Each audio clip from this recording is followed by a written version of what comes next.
Antologi Pembacaan Firman Tuhan yang Maha Kuasa.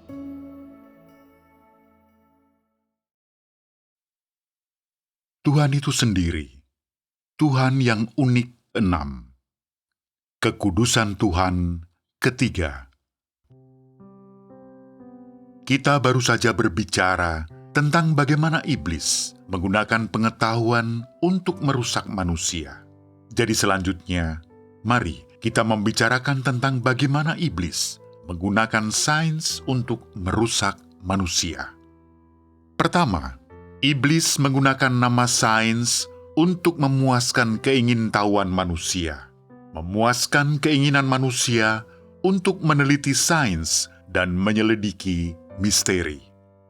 Juga atas nama sains, iblis memenuhi kebutuhan jasmani manusia dan tuntutan manusia untuk terus meningkatkan kualitas hidup mereka. Karena itu iblis, atas nama sains, menggunakan sains untuk merusak manusia.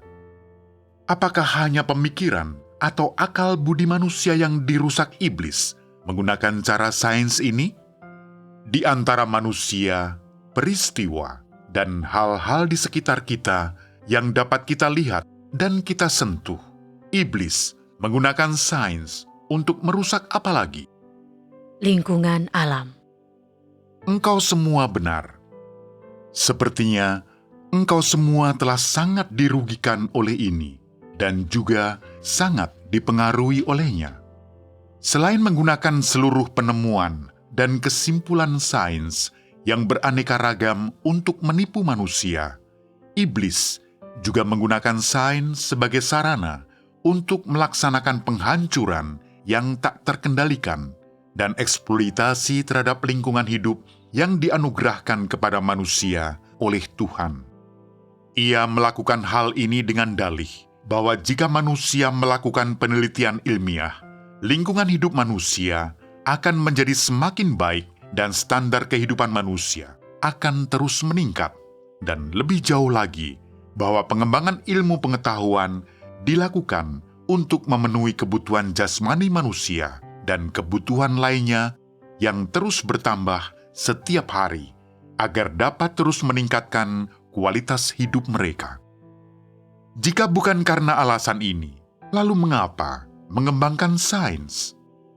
Ini merupakan landasan teoretis dari pengembangan sains oleh iblis. Namun, apa yang telah diakibatkan sains pada umat manusia? Lingkungan terdekat kita terdiri dari apa saja? Tidakkah udara yang dihirup manusia telah tercemar? Apakah air yang kita minum masih benar-benar murni? Tidak. Lalu bagaimana dengan makanan yang kita makan? Apakah sebagian besar darinya masih alamiah? Tidak. Jika demikian, lalu bagaimana makanan itu? Ditanam menggunakan pupuk dan dibudidayakan menggunakan perubahan genetika. Selain itu juga, terjadi perubahan permanen yang dihasilkan melalui penggunaan berbagai metode ilmiah, sehingga sayuran dan buah-buahan yang kita makan pun tidak lagi alamiah. Sekarang ini, tidak mudah bagi orang untuk menemukan telur yang alamiah untuk dimakan. Dan telur tidak lagi memiliki rasa seperti dahulu, karena telah diproses oleh iblis dengan apa yang disebut sains. Secara garis besar, seluruh atmosfer telah rusak dan tercemar. Gunung, danau, hutan, sungai, lautan, dan segala sesuatu di atas atau di bawah tanah, semuanya telah hancur oleh apa yang disebut pencapaian ilmiah. Dengan kata lain, seluruh ekologi, seluruh lingkungan hidup yang dianugerahkan kepada umat manusia oleh Tuhan telah dihancurkan dan dirusak oleh apa yang disebut sains. Meskipun banyak orang telah memperoleh apa yang mereka harapkan dalam hal kualitas hidup yang mereka cari, yang memuaskan hawa nafsu maupun jasmani kedagingan mereka, lingkungan hidup manusia pada dasarnya telah dihancurkan dan dirusak oleh berbagai pencapaian yang dihasilkan oleh sains. Bahkan di luar rumah atau dalam rumah kita, sekarang kita tidak lagi memiliki hak untuk menghirup satu kali pun udara bersih. Apakah ini penderitaan manusia? Masih adakah kebahagiaan untuk dibicarakan bagi manusia yang hidup dalam alam kehidupan semacam ini? Manusia hidup di alam kehidupan ini, dan sejak awal, lingkungan hidup ini diciptakan oleh Tuhan bagi manusia. Air yang diminum oleh manusia, udara yang dihirup oleh manusia, makanan yang dimakan oleh manusia, tanaman, pepohonan dan lautan, lingkungan hidup ini semuanya dianugerahkan kepada manusia oleh Tuhan. Lingkungan hidup itu alami, berjalan sesuai dengan hukum alam yang ditetapkan oleh Tuhan. Jika tidak ada sains, manusia akan bahagia dan bisa menikmati segala sesuatu dalam kondisinya yang paling asli, sesuai dengan jalan Tuhan dan sesuai dengan apa yang Tuhan anugerahkan kepada mereka untuk dapat mereka nikmati. Namun sekarang, semua ini telah dihancurkan dan dirusak oleh iblis. Alam kehidupan manusia yang semula tidak lagi asli. Namun tidak seorang pun dapat mengetahui apa yang mengakibatkan hal semacam ini atau bagaimana hal ini terjadi. Dan terlebih lagi, semakin banyak orang memahami dan memperlakukan sains dengan menggunakan pandangan yang ditanamkan dalam diri mereka oleh iblis. Tidakkah ini sangat patut dibenci dan disayangkan? Ketika iblis sekarang telah mengambil ruang tempat hidup umat manusia dan lingkungan hidup mereka, serta merusaknya sampai pada keadaan ini, dan ketika umat manusia terus berkembang dengan cara ini, apakah perlu tangan Tuhan menumpas manusia ini di bumi? Apakah perlu tangan Tuhan menghancurkan umat manusia? Tidak.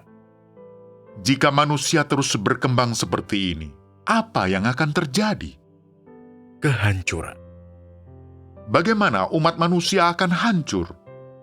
Di samping pengejaran popularitas dan keuntungan dengan penuh ketamakan oleh manusia, mereka juga terus melakukan penyelidikan ilmiah dan riset yang mendalam. Lalu mereka memuaskan kebutuhan dan keinginan jasmani mereka sendiri tanpa henti. Kemudian apa akibatnya bagi manusia? Pertama-tama, tidak ada lagi keseimbangan ekologi, dan seiring dengan ini, tubuh manusia semuanya telah tercemar dan rusak oleh lingkungan semacam ini, dan berbagai penyakit menular serta wabah menyebar kemana-mana. Inilah situasi yang sekarang ini tidak dapat dikendalikan oleh manusia. Benar bukan? Ya, Sekarang, setelah engkau semua memahami hal ini, jika umat manusia tidak mengikuti Tuhan, tetapi selalu mengikuti iblis dengan cara ini, menggunakan pengetahuan untuk terus memperkaya diri mereka sendiri, menggunakan sains untuk tanpa henti menyelidiki masa depan kehidupan manusia, menggunakan cara semacam ini untuk terus menjalani hidup, dapatkah engkau mengetahui akhir yang alami dari manusia? Apa yang secara alami akan menjadi hasil akhirnya? kehancuran. Hasil akhirnya adalah kehancuran. Mendekati kehancuran selangkah demi selangkah. Mendekati kehancuran selangkah demi selangkah. Sekarang tampaklah bahwa sains adalah sejenis ramuan ajaib yang telah dipersiapkan iblis bagi manusia. Sehingga ketika engkau semua mencoba untuk memahami sesuatu, engkau melakukannya dengan pandangan yang berkabut. Tidak peduli betapapun kerasnya engkau mencoba, engkau tidak dapat melihat segala sesuatunya dengan jelas. Dan tidak peduli betapapun kerasnya engkau mencoba, engkau tetap tidak dapat memahaminya.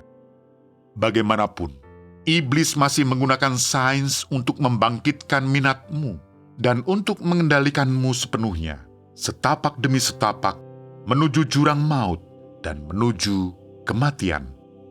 Bukankah demikian?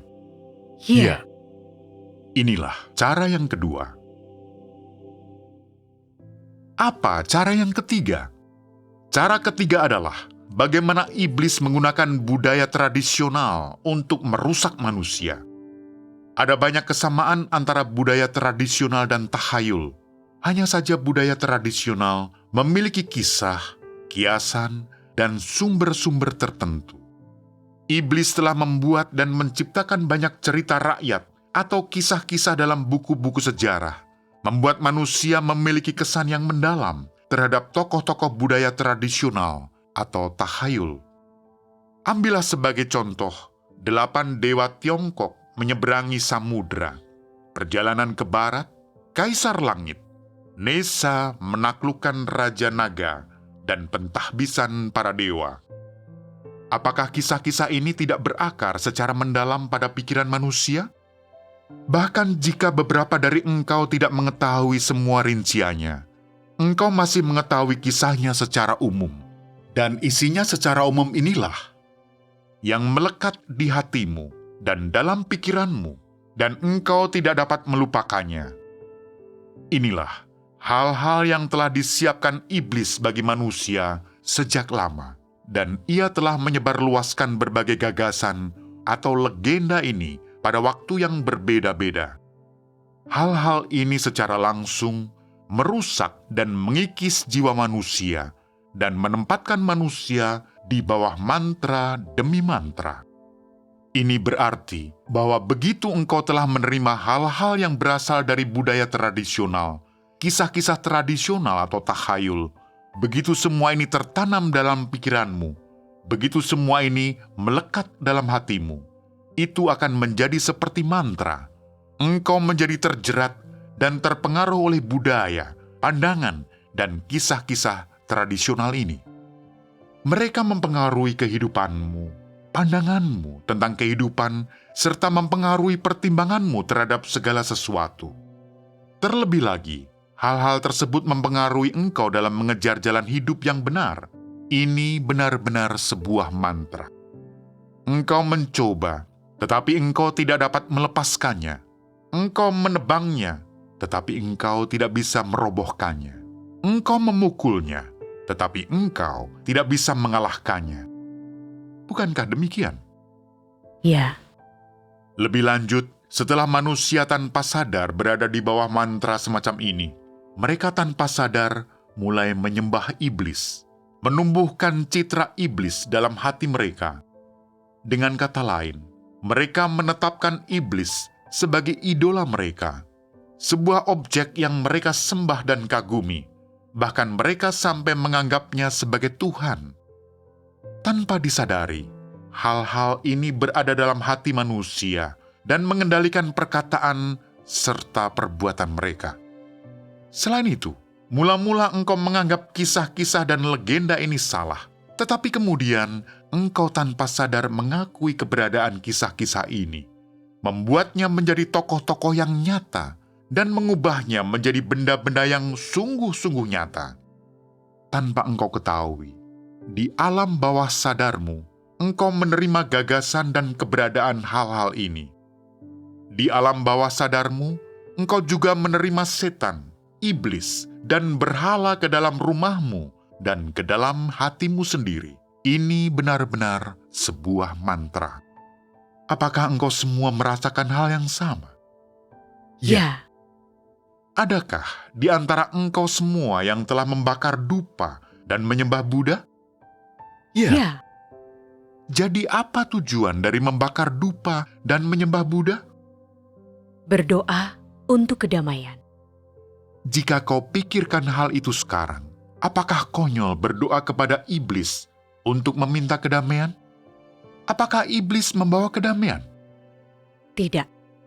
Apakah engkau tidak tahu saat itu? Ya. Sikap seperti itu tidak masuk akal. Bodoh dan naif, bukan? Iblis hanya memikirkan bagaimana cara merusak engkau dan tidak dapat memberi engkau kedamaian. Ia hanya bisa memberi engkau perhentian untuk sementara waktu. Tetapi engkau harus mengambil sumpah, dan jika engkau melanggar janji atau melanggar sumpah yang telah engkau buat kepadanya, engkau akan merasakan bagaimana ia menyiksamu. Ketika iblis membuat engkau mengambil sumpah, ia sesungguhnya ingin mengendalikanmu. Ketika engkau semua berdoa untuk kedamaian, apakah engkau mendapatkan kedamaian? Tidak. engkau tidak mendapatkan kedamaian. Tetapi sebaliknya, hal itu membawa malapetaka, bencana yang tak kunjung berakhir, benar-benar lautan kepahitan tanpa batas. Kedamaian tidak ada di bawah wilayah kekuasaan iblis, dan inilah kebenarannya. Inilah konsekuensi dari tahayul dalam sistem feodal dan budaya tradisional bagi umat manusia. Persoalan yang terakhir adalah bagaimana iblis memanfaatkan tren sosial untuk merusak manusia. Tren sosial ini mencakup banyak hal. Beberapa orang berkata, apakah tren itu tentang pakaian yang kita kenakan? Apakah tren itu tentang mode terbaru, kosmetik, tata rambut, dan makanan yang sangat lezat? Apakah tren itu tentang hal-hal ini? Ini adalah bagian dari tren, tetapi kita tidak ingin membicarakannya di sini. Kita hanya ingin berbicara tentang ide-ide yang diakibatkan oleh tren sosial terhadap manusia. Bagaimana tren sosial itu membentuk perilaku manusia di dunia, tujuan dan pandangan hidup yang diakibatkan tren itu pada manusia. Ini sangat penting. Tren itu dapat mengendalikan dan mempengaruhi keadaan pikiran manusia.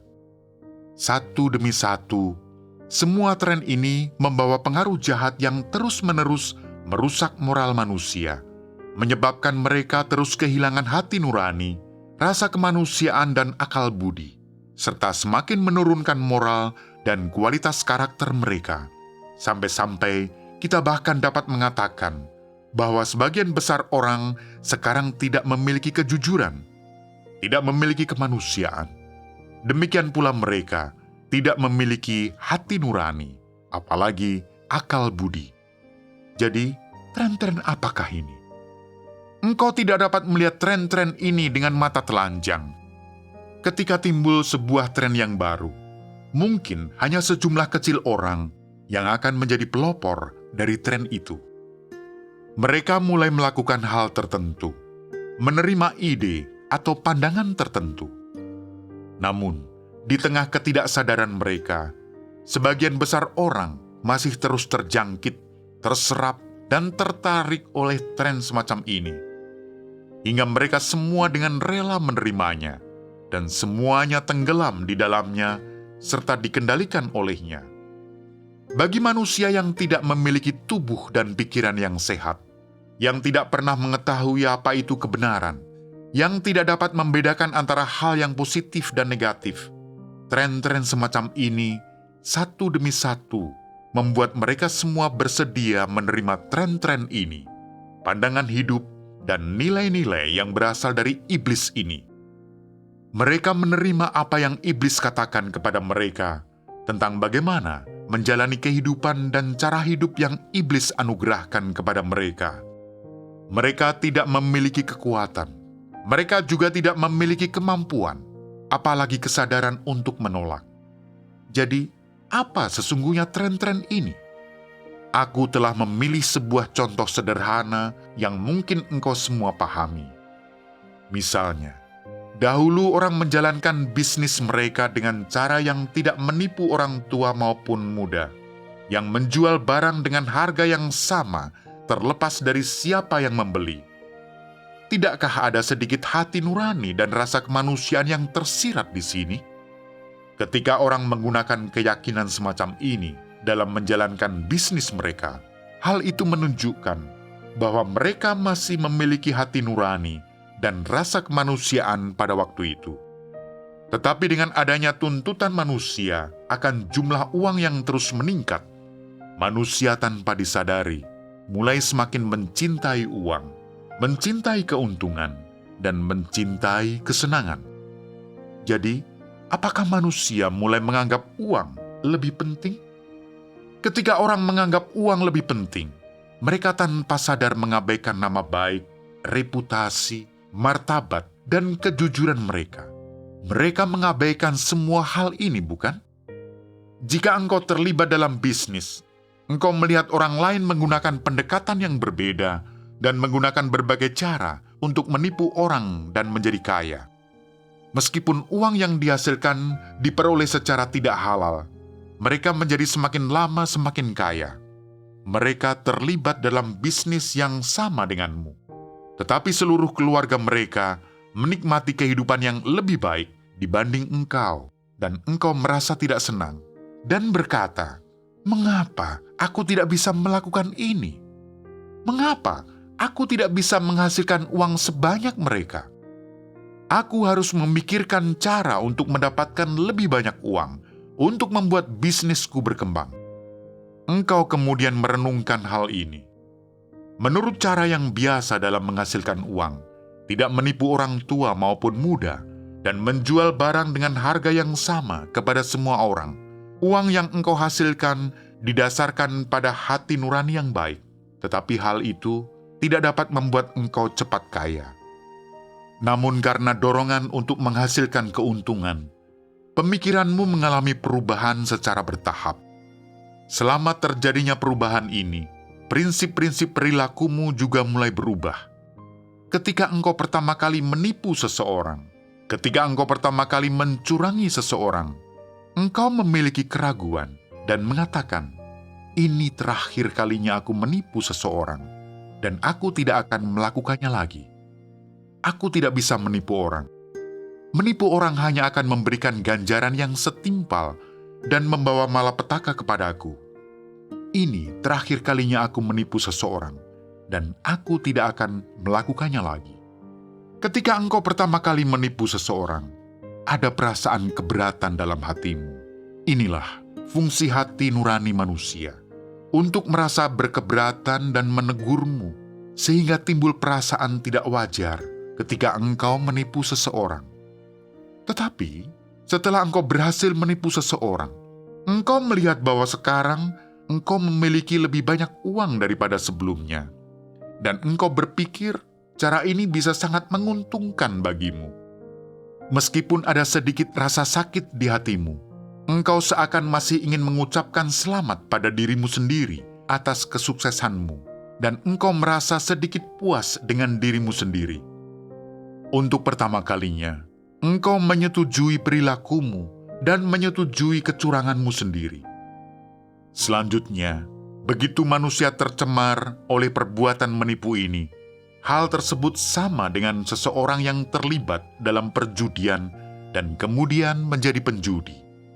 Tanpa disadari, ia menyetujui perbuatannya yang menipu dan menerimanya. Tanpa disadari, ia menganggap penipuan sebagai perilaku komersial yang sah dan menganggap penipuan sebagai cara yang paling berguna bagi kelangsungan hidup dan kehidupannya. Ia berpikir bahwa dengan melakukan ini, ia bisa cepat menjadi kaya. Pada awal proses ini, orang tidak dapat menerima perilaku semacam ini. Mereka memandang rendah perilaku dan cara bertindak semacam ini. Kemudian mereka mencoba-coba perilaku ini secara pribadi, mencobanya dengan cara mereka sendiri, dan hati mereka mulai mengalami perubahan secara bertahap. Jadi perubahan apakah ini? Perubahan ini adalah sikap menyetujui dan menerima tren ini, sebuah penerimaan dan persetujuan terhadap ide yang ditanamkan dalam dirimu oleh tren sosial. Tanpa disadari, engkau merasa bahwa jika engkau tidak menipu dalam bisnis, maka engkau akan menderita kerugian. Bahwa jika engkau tidak menipu, maka engkau akan kehilangan sesuatu. Tanpa disadari, tindakan menipu ini menjadi jiwamu, andalanmu, serta menjadi perilaku dan aturan yang sangat penting bagi kehidupanmu. Setelah manusia menerima perilaku dan pemikiran ini, apakah hati manusia mengalami perubahan?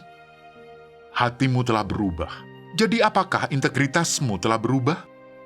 Apakah rasa kemanusiaanmu telah berubah? Ya, Jadi apakah hati nuranimu telah berubah? ya, Keseluruhan diri manusia mengalami perubahan kualitatif, dari hati mereka sampai pemikiran mereka, sedemikian rupa sehingga mereka mengalami perubahan dari dalam keluar. Perubahan ini membuatmu semakin lama semakin jauh dari Tuhan, dan engkau menjadi semakin lama semakin selaras dengan iblis, semakin lama semakin mirip dengannya. Sekarang tren sosial ini mudah engkau pahami. Aku hanya memilih contoh sederhana, sebuah contoh umum yang akan dikenal oleh manusia. Apakah tren sosial ini memiliki pengaruh yang besar pada manusia? Ya, Jadi apakah tren sosial ini memiliki akibat yang sangat berbahaya bagi manusia? ya, Akibat yang sangat berbahaya bagi manusia. Iblis menggunakan tren sosial ini satu demi satu untuk merusak apakah dari manusia? hati nurani, akal sehat, rasa kemanusiaan, moral. Apalagi, Pandangan manusia tentang kehidupan. apakah hal itu menyebabkan kemerosotan secara bertahap pada manusia? Ya, Ya, Iblis menggunakan tren sosial ini untuk memikat manusia selangkah demi selangkah ke dalam sarang iblis. Sehingga orang yang terjebak dalam tren sosial tanpa sadar mendukung keinginan akan uang dan materi, serta mendorong terjadinya kejahatan dan kekerasan. Begitu hal-hal ini telah merasuk hati manusia, kemudian menjadi bagaimanakah manusia itu? Manusia menjadi iblis yang jahat. Ini karena kecenderungan psikologis apakah di hati manusia? Apa yang didukung oleh manusia? Manusia mulai menyukai kejahatan dan kekerasan. Mereka tidak menyukai keindahan atau kebaikan, apalagi perdamaian. Manusia tidak bersedia menjalani kehidupan sederhana, manusia yang normal, melainkan ingin menikmati kedudukan yang tinggi dan kekayaan yang besar, bersenang-senang dalam kenikmatan daging, melakukan apa saja untuk memuaskan kedagingan mereka sendiri, tanpa batasan, tanpa pengikat untuk menahan mereka. Dengan kata lain, melakukan apapun yang mereka inginkan. Jadi ketika manusia telah tenggelam dalam tren semacam ini, dapatkah pengetahuan yang telah engkau pelajari itu membantumu untuk melepaskan diri? Dapatkah pengetahuanmu tentang budaya tradisional dan tahayul membantumu untuk meninggalkan situasi yang sangat sulit ini? Dapatkah moral dan tata cara tradisional yang dipahami manusia membantu mereka untuk menahan diri? Ambillah contoh naskah klasik 3 karakter. Bisakah itu membantu manusia untuk menarik kaki mereka keluar dari pusaran tren ini? tidak, tidak bisa. Dengan cara ini, manusia menjadi semakin jahat, sombong, merendahkan orang lain, egois, dan dengki. Tidak ada lagi kasih sayang di antara manusia. Tidak ada lagi kasih antara anggota keluarga. Tidak ada lagi saling pengertian antara sanak keluarga dan teman-teman. Hubungan manusia telah menjadi penuh dengan kekerasan. Setiap orang ingin menggunakan cara-cara yang penuh kekerasan untuk hidup di antara sesama manusia. Mereka menguasai nafkah mereka sendiri dengan menggunakan kekerasan. Mereka mendapatkan kedudukan dan memperoleh keuntungan mereka sendiri dengan menggunakan kekerasan, dan mereka melakukan apapun yang mereka inginkan dengan menggunakan cara-cara yang penuh kekerasan dan jahat. Apakah manusia semacam ini tidak menakutkan? Ya, Setelah mendengarku berbicara tentang hal-hal ini tadi, apakah engkau semua tidak berpikir sungguh menakutkan hidup di tengah-tengah kelompok semacam ini, di dalam dunia dan lingkungan ini, yang semuanya telah dirusak iblis? ya, Jadi, pernahkah engkau semua merasa patut dikasihani? Engkau pasti sedikit merasakan hal itu sekarang, bukan? iya, Mendengar nada suaramu, sepertinya engkau berpikir, iblis menggunakan begitu banyak cara yang berbeda untuk merusak manusia. Ia merebut setiap kesempatan dan ada dimanapun kita berpaling. Apakah manusia masih bisa diselamatkan? Apakah manusia masih bisa diselamatkan? Bisakah manusia menyelamatkan diri mereka sendiri? tidak, Bisakah Kaisar Langit menyelamatkan manusia? Bisakah Konfusius menyelamatkan manusia?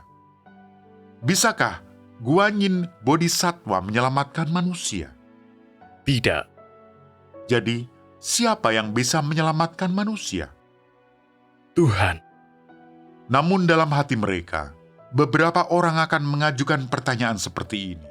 Iblis menyakiti kita secara tak terkendali dan penuh kekalutan, sehingga kita tidak mempunyai harapan untuk hidup ataupun kepercayaan diri untuk menjalani kehidupan. Kita semua hidup di tengah-tengah perilaku yang tak bermoral, dan betapapun setiap orang menolak Tuhan, dan sekarang hati kita sudah tenggelam begitu dalam. Jadi sementara iblis merusak kita, di manakah Tuhan? Apa yang sedang Tuhan lakukan? Apapun yang sedang Tuhan lakukan bagi kita tidak pernah merasakannya. Tak terelakkan lagi, beberapa orang pasti merasa sedih dan patah semangat. Bagi engkau semua, perasaan ini sangat dalam karena semua yang telah kukatakan bertujuan membuat manusia secara perlahan mulai memahami dan semakin merasakan bahwa mereka tidak memiliki harapan, semakin merasakan bahwa mereka telah ditinggalkan oleh Tuhan. Tetapi jangan khawatir. Topik persekutuan kita untuk hari ini, kejahatan iblis, bukanlah tema kita yang sebenarnya. Meski demikian, untuk membicarakan tentang hakikat kekudusan Tuhan, kita harus terlebih dahulu membicarakan tentang kejahatan iblis dan bagaimana iblis merusak manusia, agar manusia mengetahui secara lebih jelas bagaimana keadaan manusia saat ini. Salah satu tujuan dari membicarakan hal ini adalah membuat manusia dapat mengetahui kejahatan iblis, sedangkan tujuan lainnya adalah membuat manusia dapat memahami secara lebih mendalam apakah kekudusan sejati itu. Apakah hal-hal yang baru saja aku bicarakan jauh lebih terperinci daripada sebelumnya? Iya. Jika demikian, apakah pemahamanmu sekarang sedikit lebih dalam? Iya. Iya.